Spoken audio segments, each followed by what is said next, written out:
ঢাকার ২ সিটি কর্পোরেশনের ময়লাবাহী গাড়ির চাপায় গত ৩ বছরে প্রাণ গেছে ১৩ জনের। বেশিরভাগ ক্ষেত্রেই দুর্ঘটনায় জড়িতদের বিরুদ্ধে নেওয়া হয়নি ব্যবস্থা। এসব গাড়ির চালকদের অনেকেরই নেই ভারী যানবাহন চালানোর লাইসেন্স। ঢাকা উত্তর সিটির মেয়র জানালেন, দুর্ঘটনা রোধে ময়লাবাহী গাড়িতে ড্যাশ ক্যামেরা লাগানোর চেষ্টা চলছে। আর ঢাকা দক্ষিণের মেয়র বললেন, মৃত্যুর জন্য দায়ীদের শাস্তি নিশ্চিত করা হবে। তবে শুধু চালক নয়, পরিবহন ব্যবস্থাপনা জড়িতদেরও শাস্তির আওতায় আনার তাগিদ দিলেন বিশেষজ্ঞরা। রাকিব হোসেনের প্রতিবেদন। গত ২৫ এপ্রিল রাতে রাজধানীর মুগদা এলাকায় ঢাকা দক্ষিণ সিটি কর্পোরেশনের ময়লাবাহী গাড়ির ধাক্কায় এক স্কুল ছাত্র মারা যায়। নিহত মাহিন আহমেদ মতিঝিল সরকারি আইডিয়াল স্কুলের ৭ম শ্রেণীর শিক্ষার্থী ছিল। জানা গেছে, চাপা দেওয়া ময়লার গাড়িটি চালকের পরিবর্তে অন্য কেউ চালাচ্ছিলেন। এমন মৃত্যুর ঘটনা আরও আছে। সিটি কর্পোরেশনের ময়লাবাহী গাড়ির ধাক্কায় ২০২১ সালের ২৪শে নভেম্বর গুলিস্তানে প্রাণ হারান নটরডেম কলেজের ছাত্র নাইম হাসান। প্রতিবাদে শিক্ষার্থীরা নিরাপদ সড়কের দাবিতে রাজপথে নেমে এসেছিল।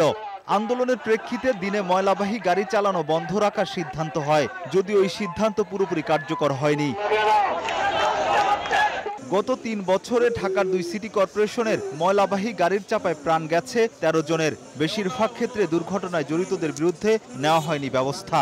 যদিও মাহিনের মৃত্যুর ঘটনায় দায়ীদের শাস্তি দেওয়ার কথা জানালেন ঢাকা দক্ষিণ সিটির মেয়র। গাড়ি চালক সে নিজে গাড়ি না চালিয়ে সে আরেকজনকে ভাড়া দিয়ে গাড়ি চালিয়েছে, এটা অত্যন্ত অন্যায়।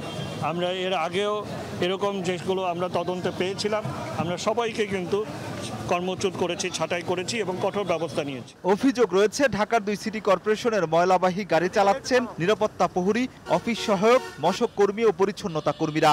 তারা নিজেদের কাজ বাদ দিয়ে পরিবহন বিভাগের কর্মকর্তাদের ম্যানেজ করে যানবাহন চালাচ্ছেন, যাদের নেই ভারী যানবাহন চালানোর লাইসেন্স। অধিকাংশ চালকের ভারী যানবাহন চালানোর লাইসেন্স না থাকার কথা স্বীকারও করলেন উত্তরের মেয়র আতিকুল ইসলাম। তিনি জানান, গাড়িতে নজরদারি বাড়ানোর জন্য ড্যাশ ক্যামেরা বসানোর উদ্যোগ নেওয়া হয়েছে, তবে চালকরা তা নষ্ট করে ফেলছে। এ ব্যাপারে কঠোর হওয়ার কথা জানালেন মেয়র। যে ড্রাইভার সে বদলি দিয়ে আরেকজনকে দিয়ে দেয়, এবং যে বদলি ড্রাইভার সে কি আদৌ সে গাড়ি ঠিক মতন চালাতে পারে কি না পারে, অথবা তার ভারী গাড়ি চালানোর তার কি সেই ধরনের লাইসেন্স আছে নাকি, তার সক্ষমতা আছে নাকি, এটি না দিয়ে যারা বদলি গাড়ি দিয়ে দিচ্ছে, আমি কঠোর অবস্থানে নিয়েছি।